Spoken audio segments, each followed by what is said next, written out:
Hello everyone. Now I'm going to tell you how to create an Amazon cloud instance in Amazon Web Services. Okay, first of all we have to log on to the site awsamazon.com/console, and then in my account slot we have to choose the AWS management console.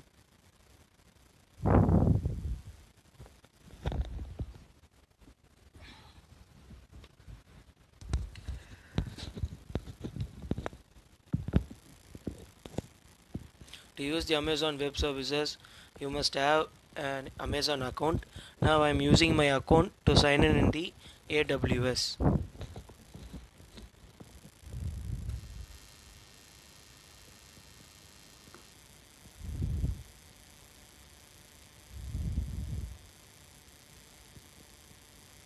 Okay, now I am logged on to the AWS management console.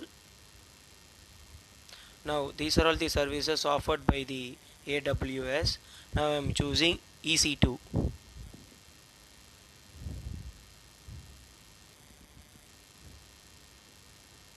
Now we can see the resources. There is no instances running, one security groups is running, but this one security groups is default and we can't do anything about it. Now let's launch the instance. Okay, first step is that we have to choose the Amazon mission image. Which mission image we are interested to use. Either it can be Ubuntu, it can be Amazon Linux, it can be Microsoft Windows Server, it can anything we can launch in this Amazon mission image. Now I am choosing Amazon Linux 2 AMI 64-bit. Now they are suggesting me to use a free tier eligible T2 micro type, so I am going to use this. Before review and launching, we have to configure certain steps. Now this is instance details. We have to configure these 7 steps before reviewing and launching an instance. Okay, now you can see that the number of instances we are going to use, the network type, the shutdown behavior, everything. So these steps, these settings can be modified if needed, but at now I just needed only one instance to launch for the demo purpose. Okay, let's go to the next instance. Okay, add storage. Okay, now you can see they just provided a default storage of 8 GB, so let it be.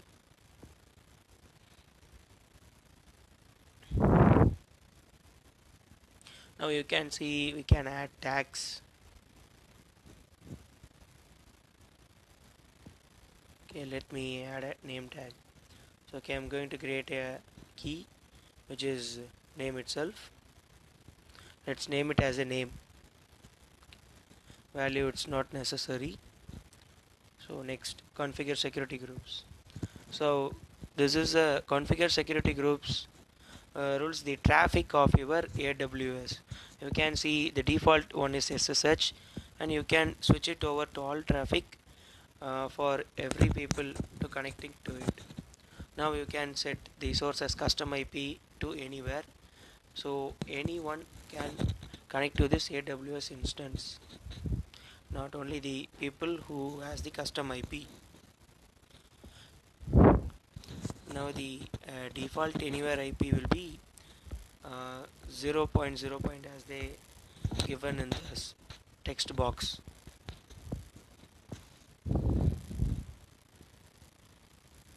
Okay, then last, review instance launch, 7th step contains the configurations which we already made in the past 6 steps, so you can have a glance at it before launching your instance.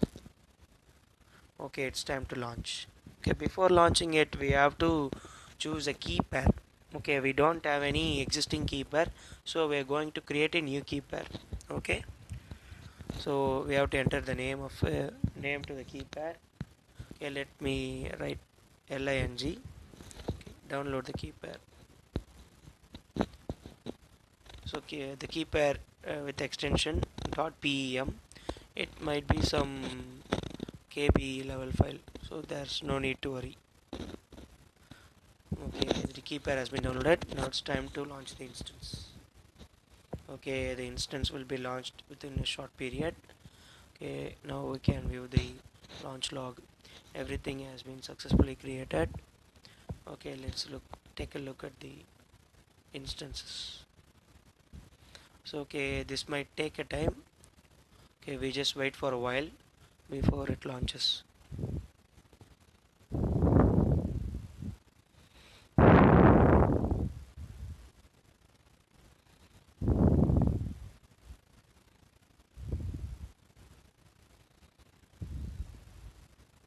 Now the instance has started running.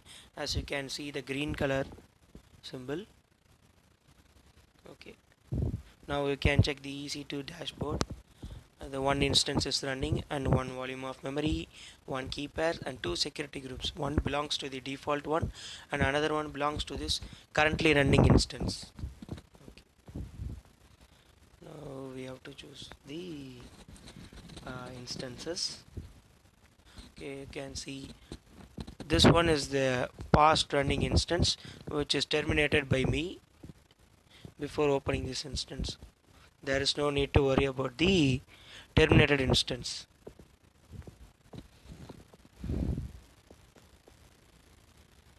Okay, I just given a name to the currently running instance as first EC2 demo. Okay, let's check the configurations. Okay, the public DNS you see, we have to copy it and we can place it here.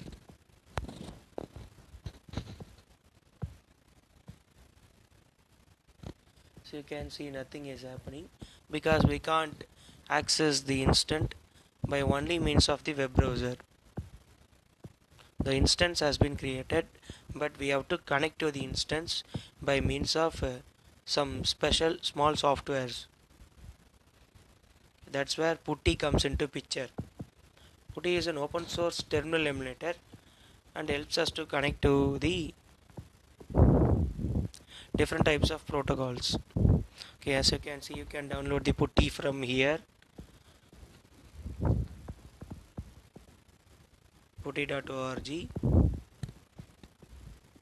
Okay. Now I'm already downloaded the Putty, so I'm going to launch it. Okay, at first we have to launch the Putty gen, which comes handy with the Putty. Okay, as you can see, Putty key generator. Now I am going to load the key pair which we already download in the .pem format. Now load the key pair. Okay, what's his name? Okay.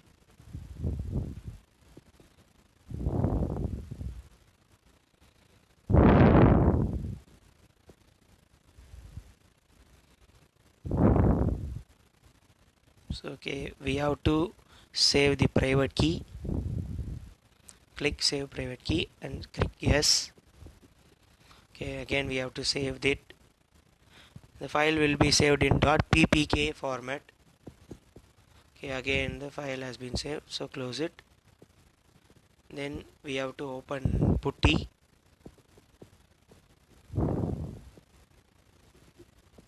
This time we have to open Putty, not Puttygen. Okay, now here the host name, we have to copy this public DNS and we have to put it there as the host name. Okay, after putting it, we have to check SSH from connection. Within SSH we have to go to authentication. Now you can see that .ppk file and I'm just uploaded it. Okay, open. Okay, click yes. Now the Putty terminal has opened.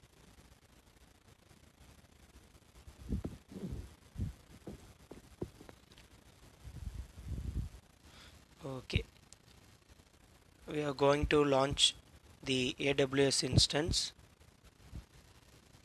Okay, let's write the username EC2 hyphen user.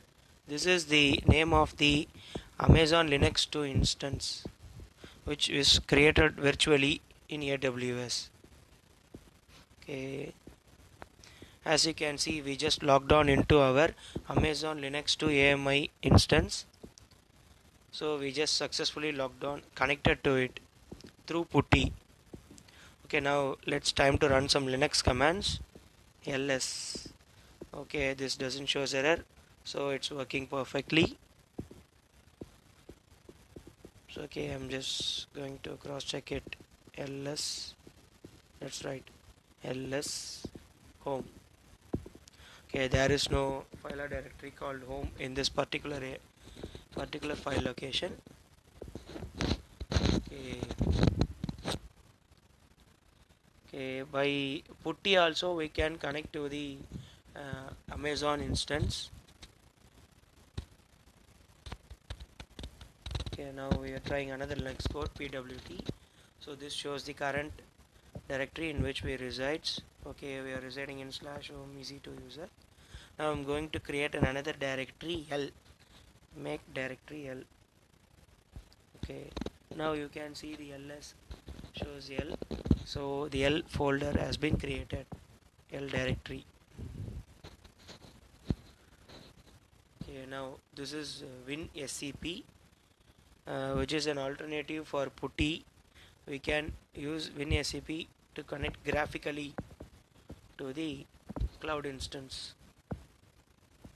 So you can see WinSCP. We have to initiate a session to connect to the host. Again, we have to copy the public DNS, paste it there, and then we have to enter the username as the mission username. And then before entering password, we have to select the advanced option, and then under SSH we have to select authentication, and then we have to upload the ppk file again. So I'm just uploaded my key file. Then you have to enter the password, the password which you have given for the AWS account login. It's connecting to the host. The keys has been imported. Oh, finally we have been connected to our Amazon instance. In the right hand side you can see the file location, right, slash home ec2. In the left hand side you can see it's my own computer slash c users OneDrive. It's my documents folder. You can see it's ec2 folder. Now the folder which I created L, which contains no file. Okay, we are going to transport some smaller files from my system to the cloud. You can see some small Python programs here. Okay, I'm gonna transfer some file. Okay, let it be the Python. Okay, let me copy the test py file to the L directory.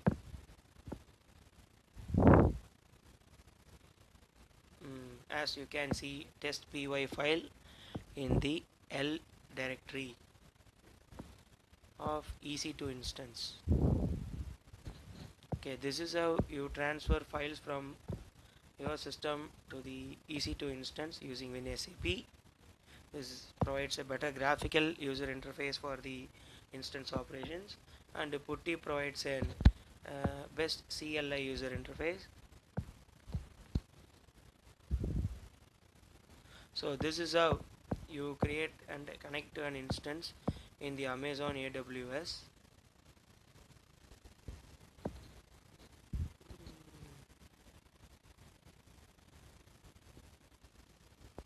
So you can see after the usage completes, okay, we can connect the instance using putty and WinSCP.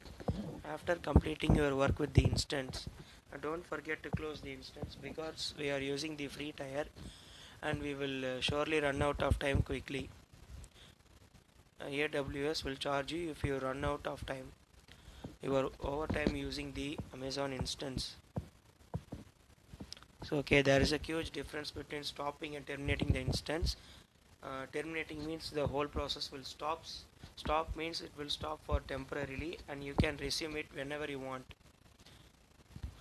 Once terminated file can't be revert back.